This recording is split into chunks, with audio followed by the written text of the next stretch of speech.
यह कहानी एक सन्यासी की है।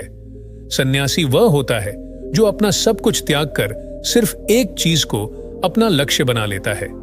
कोई भी व्यक्ति सन्यासी बेवजह नहीं बनता। सन्यासी बनने के पीछे एक बहुत बड़ी वजह होती है। उस व्यक्ति के सन्यासी बनने के पीछे भी एक बहुत बड़ी वजह थी।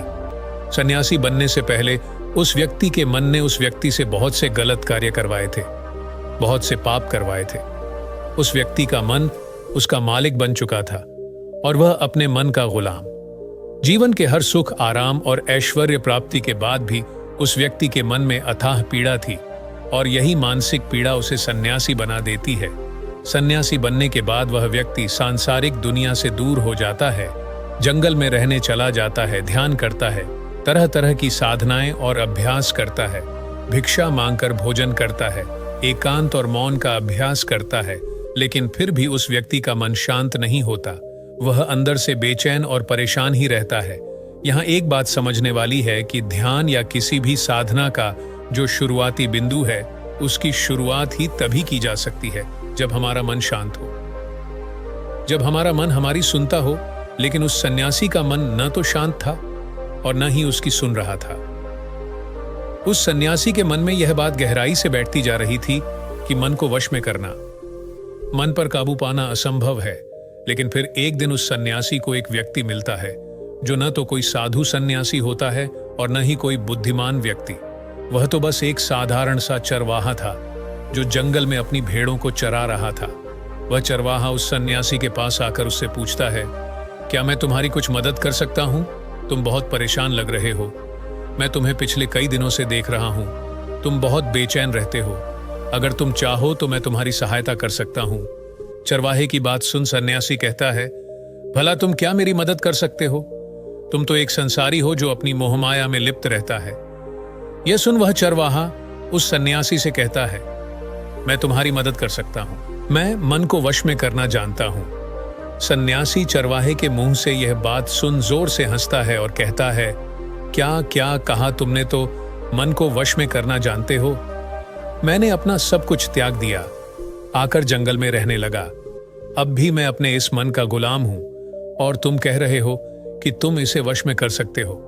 वह चरवाहा कहता है, मन को वश में करने के लिए सभी वस्तुओं का त्याग करना आवश्यक नहीं है और न ही जंगल में आकर रहना जरूरी है। बस एक चीज है जिसे छोड़ना सबसे जरूरी है। वह सन्यासी उस चरवाहे से पूछता है, और वह एक चीज क्या है? वह चरवाहा सन्यासी से कहता है, वह एक चीज है गलत जानकारी। आज तक हमारे भीतर जो भी जानकारी गई है उसी ने हमारे मन का निर्माण किया है। सन्यासी उस चरवाहे से पूछता है, परंतु वह कैसे? वह चरवाहा समझाते हुए कहता है, मान लो तुमने आज तक अपने जीवन में सेब का फल नहीं खाया, तुम्हें सेब के स्वाद के बारे में कुछ भी नहीं पता, तो क्या तुम्हारा मन अभी सेब खाने को कर सकता है? नहीं ना। इसीलिए हमारे मन का निर्माण जानकारी से होता है। वह सन्यासी उस चरवाहे की बात से प्रभावित हो जाता है और उससे कहता है, क्या आप इस बारे में मुझे और विस्तार से समझा सकते हैं? वह चरवाहा उस सन्यासी से कहता है, अगर तुम अपने मन को वश में करना चाहते हो तो अब मेरी बातों को ध्यान से सुनना। तुम अपने मन को वश में केवल तभी कर सकते हो जब तुम अपने मन की जड़ों को देख पाओगे। मन का निर्माण जानकारी से होता है और हमारे शरीर में जानकारी के 5 प्रवेश द्वार होते हैं। पहला, आंख। हम अपनी आंखों से जो कुछ भी देखते हैं, अच्छा या बुरा, वह सब हमारे मन की याददाश्त में इकट्ठा होता रहता है। दूसरा, कान। हमारे कान जो कुछ भी सुनते हैं वह भी हमारे मन में बीज के रूप में बो दिया जाता है। तीसरा, जीव। जिस भी चीज का स्वाद हम एक बार ले लेते हैं वह हमारे मन की याददाश्त में अंकित हो जाता है। चौथा है नाक। जो भी हम एक बार सूंघ लेते हैं, खुशबू या बदबू, वह सभी हमारे मन में दर्ज हो जाती है। और पांचवा है त्वचा। जिस भी चीज को हम एक बार छू लेते हैं, स्पर्श कर लेते हैं, उसकी याददाश्त हमारे मन में कहीं ना कहीं अंकित हो जाती है। इन 5 शारीरिक दरवाजों से जो भी जानकारी हमारे अंदर जाती है वह जानकारी बीजों के रूप में जमा हो जाती है और धीरे धीरे वृक्ष बनती है। हमारा मन मिट्टी की तरह है जिसमें बीज बोए जाते हैं और हमारी बुद्धि बीज बोने वाले किसान की तरह है। अगर हमारी बुद्धि गलत जानकारी के बीजों को सही जानकारी के बीज समझकर बो देगी तो जब भविष्य में वह बीज वृक्ष बनेगा तो वह खराब फल ही देगा।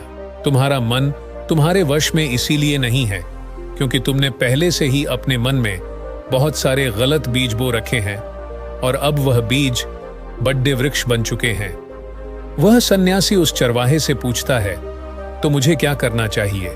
क्योंकि अब तक तो मैं बहुत सारे गलत बीज बो चुका हूं और जो बोई जा चुके हैं उन्हें वापस निकाल नहीं सकता।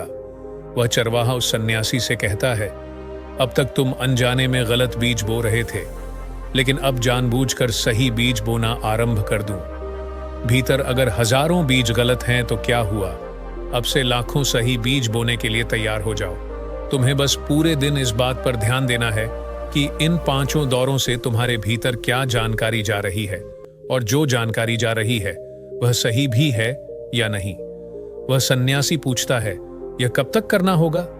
वह चरवाहा कहता है, पूरी जिंदगी भर। जिस प्रकार तुम हर दिन अपने पेट को अच्छा भोजन देते हो, उसी प्रकार तुम्हें हर दिन अपने दिमाग को भी अच्छा भोजन देना है, यानी सही जानकारी और सही विचार। जीवन में हर दिन हर पल तुम्हें सिर्फ 2 विकल्प मिलेंगे, जिसमें से एक विकल्प तुम्हारे लिए सही होगा और दूसरा गलत, लेकिन तुम्हें हर बार सही विकल्प का ही चुनाव करना है। हमेशा याद रखना, सही विकल्प का चुनाव करते समय तुम्हारे भीतर पीड़ा पैदा हो सकती है, लेकिन वह पीड़ा सिर्फ कुछ समय ही रहेगी। इसीलिए चाहे तुम्हारे अंदर कितनी ही पीड़ा क्यों न हो, तुम्हें हर बार सही का ही चुनाव करना है। जितनी बार तुम सही चुनोगे उतनी बार तुम अपने अंदर एक सही बीज बो होगे, और जिस दिन तुम्हारे अंदर के सही बीजों की संख्या गलत बीजों की संख्या से अधिक हो जाएगी, उस दिन तुम्हारा मन तुम्हारे बस में होगा। लेकिन उस दिन के लिए आज से अभी से अपना प्रयास जारी रखना होगा। तो दोस्तों, अगर आपको इस वीडियो से थोड़ी सी भी सीख मिली हो तो हमारा वीडियो बनाने उद्देश्य सफल हुआ। अगर आपको वीडियो अच्छी लगी हो तो वीडियो को लाइक और हमारे चैनल को सब्सक्राइब कर लें। मिलते हैं और अच्छी वीडियो के साथ, तब तक के लिए आपका बहुत बहुत धन्यवाद।